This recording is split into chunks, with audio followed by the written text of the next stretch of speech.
दोस्तों, सनातन धर्म में आस्था रखने वाले लोगों के लिए साल 2024 का पहला माह यानी जनवरी बहुत ही खास होने वाला है।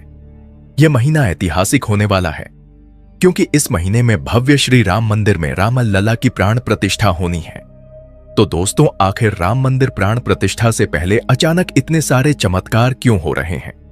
सबसे पहले गिद्धों का झुंड राम मंदिर के आसपास दिखाई देना, जिसे जटायु के वंशज कहा जा रहा है।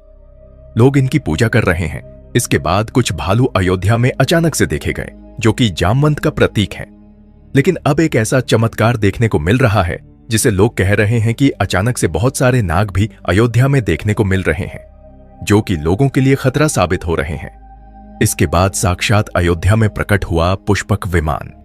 राम मंदिर में काम कर रहे मजदूरों ने जब यह नजारा देखा तो सभी के पैरों तले जमीन खिसक गई। राम मंदिर में प्राण प्रतिष्ठा से पहले इतने बड़े चमत्कार का होना सबको आश्चर्य में डाल रहा है। कुछ लोगों ने इसके साक्षात दर्शन भी किए, जिन्होंने अपनी आंखों देखी। जो बताया है उसे सुनकर आपके भी रोंगटे खड़े हो जाएंगे। अयोध्या नगरी यूं ही खास नहीं है, बल्कि इस नगर से विशेष धार्मिक महत्व भी जुड़े हैं। इसलिए तो अथर्व वेद में इसे देवताओं का स्वर्ग बताया गया है।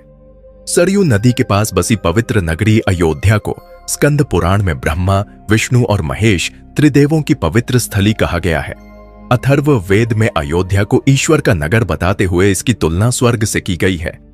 वहीं महाकवि महर्षि वाल्मीकि ने भी महाकाव्य रामायण में अवध को पवित्र नगर बताया है। दोस्तों, अयोध्या नगरी में 10 जनवरी की रात कुछ ऐसा चमत्कार हुआ जिसे देखकर सभी मजदूरों के होश उड़ गए।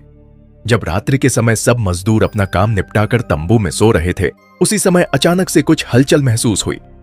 पंकज नाम के एक मजदूर ने तंबू से बाहर झांक कर देखा तो उसे राम मंदिर के परिसर में कुछ अजीब सी चमकती हुई चीज दिखाई दी। उसने अपने साथियों को जगाना चाहा, लेकिन कोई भी उसके साथ नहीं आया। जब हिम्मत करके पंकज राम मंदिर परिसर में पहुंचा तो वहां का नजारा बहुत चौंकाने वाला था, क्योंकि वहां पर उसे एक बहुत दिव्य चमत्कारिक विमान दिखाई दिया, जिसका आकार मोर के समान था, जो दिखने में काफी सुंदर और तेज से परिपूर्ण था, जो कि राम मंदिर परिसर में पीछे के क्षेत्र में उतर रहा था।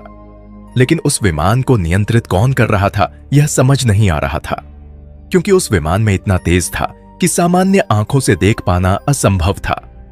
लेकिन समझ में कुछ ऐसा आ रहा था मानो स्वयं साक्षात भगवान राम पुष्पक विमान के माध्यम से अयोध्या में उतर रहे हैं।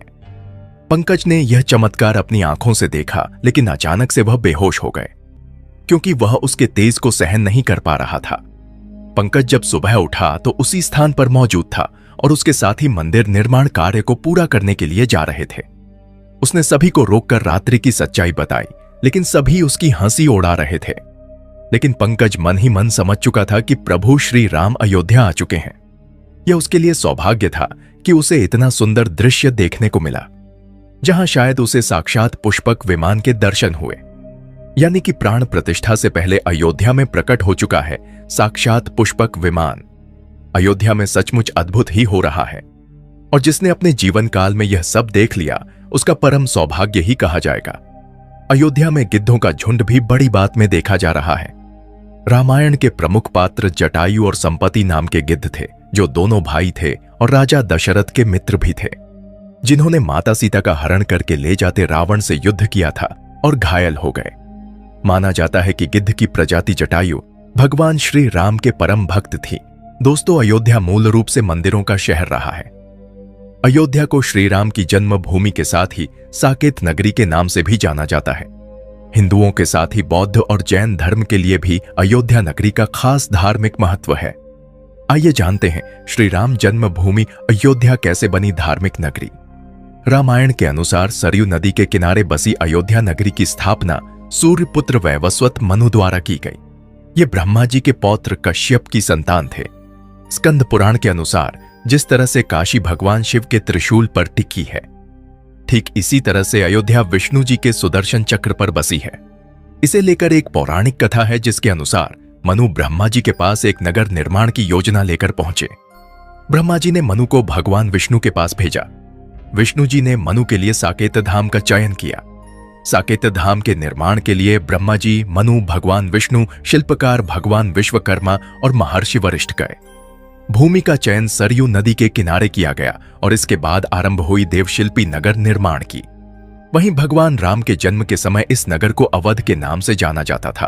पौराणिक कथा कहानियों के अनुसार प्राचीन काल में भगवान श्री राम के जल समाधि लेने के बाद और महाभारत युद्ध के बाद अयोध्या के उजाड़ होने और फिर से बसने का वर्णन मिलता है।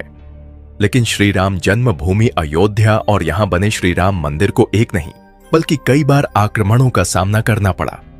अयोध्या को नष्ट करने के लिए मुगलों द्वारा कई अभियान भी चलाए गए। मंदिर में बाबरी ढांचा खड़ा किया गया, भव्य मंदिर तोड़ मस्जिद बनवाए गए, लेकिन प्रभु श्री राम की जन्मभूमि कभी नष्ट न हो सकी। अयोध्या नगरी का इतिहास त्रेतायुग से भी पुराना है। अयोध्या राम जन्मभूमि देश के सबसे लंबे चलने वाले केस में एक है। 1580 से लेकर 2023 तक श्री राम जन्मभूमि के पूरे 495 वर्षों के इतिहास में कई मोड़ आए। इसमें 9 नवंबर 2019 का दिन बेहद खास रहा जब 5 जजों की संवैधानिक बेंच ने ऐतिहासिक फैसला सुनाया। मुगल बादशाह बाबर के सिपाह सालार मीर बाकी ने विवादित जगह पर मस्जिद का निर्माण कराया। इस स्थान को लेकर हिंदू समुदाय के लोगों द्वारा यह दावा किया कि यहां भगवान राम की जन्मभूमि है और इस स्थान पर एक प्राचीन मंदिर भी था। हिंदू पक्ष के लोगों ने मस्जिद में बने 3 गुंबदों में एक गुंबद के नीचे भगवान राम का जन्म स्थान बताया। श्री राम जन्मभूमि पर जहां मस्जिद का निर्माण किया गया, वहां के आसपास के कई स्थानों पर पहली बार 1853 में दंगे हुए।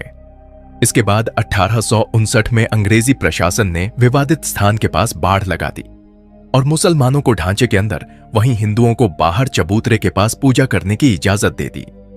अयोध्या श्री राम जन्मभूमि का असली विवाद 23 सितंबर 1949 को तब हुआ जब मस्जिद में भगवान राम की मूर्तियां मिलीं। इसे लेकर हिंदू समुदाय के लोग कहने लगे कि यहां साक्षात भगवान राम प्रकट हुए हैं। वहीं मुस्लिम समुदाय के लोगों ने आरोप लगाया कि किसी ने चुपके से यहां मूर्तियां रखीं। ऐसे में यूपी सरकार ने तुरंत मूर्तियों को वहां से हटाने के आदेश दिए, लेकिन जिला मैजिस्ट्रेट के नायर ने धार्मिक भावना को ठेस पहुंचने और दंगों के भड़कने के डर से इस आदेश में असमर्थता जताई। इस तरह से सरकार द्वारा इसे विवादित ढांचा मानकर ताला लगा दिया गया। लेकिन कई सालों बाद आखिर सच्चाई सामने आ ही गई और अब एक बार फिर से श्री राम की जन्मभूमि पर रामलला का भव्य मंदिर बनकर तैयार हो चुका है।